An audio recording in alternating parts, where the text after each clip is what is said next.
সাবেক আইজিপি জাভেদ পাটোয়ারি এত বড় যে একটা ক্রিমিনাল, আমি আসলে আগে জানতাম না।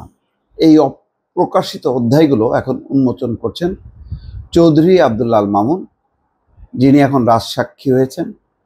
তিনি এখন বলছেন বিগত সময়ের যেই আন্দোলনের সময়গুলোর অবস্থা, শেষ সময় কে কী দায়িত্ব পালন করেছে, তারপরে গুমের বিষয়গুলো এবং দিনের ভোট রাত। আমার কাছে সবচেয়ে একটা শেখ হাসিনার রেস্কিউ একটা পজিশন নিতে পারত 2018 সালের ভোট। আমার কাছে এটা অত্যন্ত গুরুত্বপূর্ণ। তার রেজিমের মধ্যে এই একটা নির্বাচনে সবাই অংশ নিয়েছিল। এই নির্বাচনটাকে যদি উন্মুক্ত করে দেওয়া হতো, নিঃসন্দেহে ক্ষমতা উল্টে যেত। যদি উল্টেও যাইতো, তাও এখনকার মতন এইরকম ভয়ঙ্কর পরিস্থিতির মধ্যে শেখ হাসিনাকে পড়তে হতো না।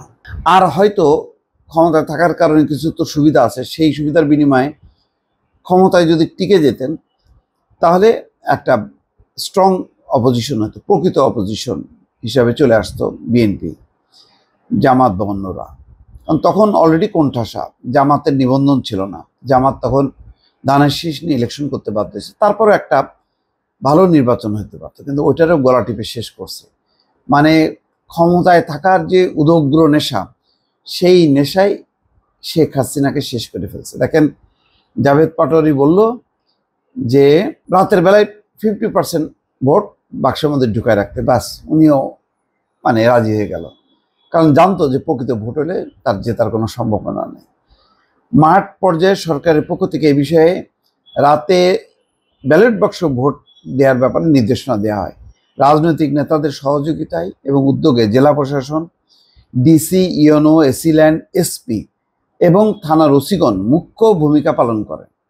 পরবর্তী সময় পুলিশের বিপিএম এবং পিপিএম পদক নির্বাচনের ক্ষেত্রে নির্বাচন সহ রাজনৈতিক ক্ষেত্রে সক্রিয় পুলিশ অফিসারদেরকে বিবেচনা করা হতো।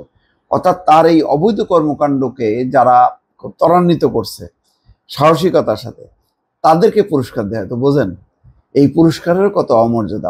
রাষ্ট্রীয় ক্ষমতায় থেকে শপথ ভঙ্গ করে, সংবিধানের যে ভায়োলেট করে, এরা আবার স্বাধীনতা মুক্তিযুদ্ধের কথাও বলে, যাদের মধ্যে ন্যূনতম কোনো নৈতিকতা নেই, মূল্যবোধ নেই। একটা ভোট তারা করার সাহস পায় না, একটা সঠিক ভোট হবে সেটা যারা চায় না ক্ষমতায় থাকার স্বার্থে, তারা স্বাধীনতা মুক্তিযুদ্ধের কথা বলে। বারবার আমার কাছে এটাই এক ধরনের মনে করেন আফসোসই লাগে। এবং আওয়ামী লীগেরও কেউ কেউ বলছে যে এটাই ছিল শেখ হাসিনার একটা চরম ভুল, যে দিনের ভোটটা রাতে করা। একদম শেষ হয়ে গেছে, আর কোনো ভোট থাকে না। এবং এরপরে দেখেন 18-র পরে তো এই যে 24 হলো দ্বাদশ জাতীয় সংসদ নির্বাচন, যার কারণে বিএনপি জানে যে ওই যদি সিদ্ধান্ত নেয় ওই একই কাজ হবে, সে কারণে তারা সিদ্ধান্ত নেয়নি।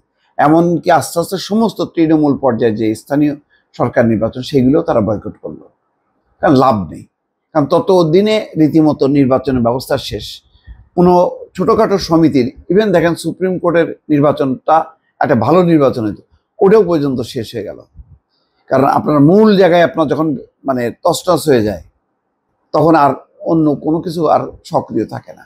আপনি ভোটটাকে আপনি কিল করছেন, রীতিমতো নিজের হাতে কিল করছেন। লজ্জা। আর বলে জনগণ বারবার ভোট দিয়ে আওয়ামী লীগকে ক্ষমতায় পাঠায়, আমি কি করব? আমাকে যদি ভোট না দেয় তাহলে ক্ষমতায় থাকবো না। কথাবার্তাগুলি শুনলে মনোজন একেবারে একেবারে আল্লাহ নিজে হাতে চরিত্রটা সংশোধন করে বা একটা সচ্চরিত্র দিয়ে নিজে হাতে বানায় পাঠাই দিছে পৃথিবীতে। কত বড় মিথ্যাচার, জালিয়াতি, দিনের ভোট রাতে করা, আমিডামি করা। লজ্জাও লাগে না যে প্রতিদ্বন্দ্বিতা করার, বিএনপির সাথে প্রতিদ্বন্দ্বিতা করার মতন সাহস নাই, ক্ষমতায় আছে। এখন আবার লাট বাহাদুর গিরি করতেছে দিল্লিতে বসে, টেলিগ্রাম করে করে যে আমার কি অপরাধ। উনি ওনার অপরাধটা আজ পর্যন্ত বুঝল না। যাক, আর বলতে চাই না। এগুলো থেকে শিক্ষাও নেবে না, এরা শিক্ষাও নেবে না যে এইগুলি চরম ভুলের কারণে যে আমাদের আওয়ামী লীগের এই পরিণতি, আমাদের এই পরিণতি, এই শিক্ষাটাও নেবে না। এটাই রাজনীতির সবচেয়ে বড় একটা দুঃখজনক অধ্যায়, যে ঠিক আছে ভুল তো করতে পারে, কিন্তু তার থেকে ভুল স্বীকার করে আবার ঘুরে দাঁড়ানোর যে চেষ্টা, সেই চেষ্টাটাও নাই এদের মধ্যে। ভালো থাকবেন, আল্লাহ হাফিজ।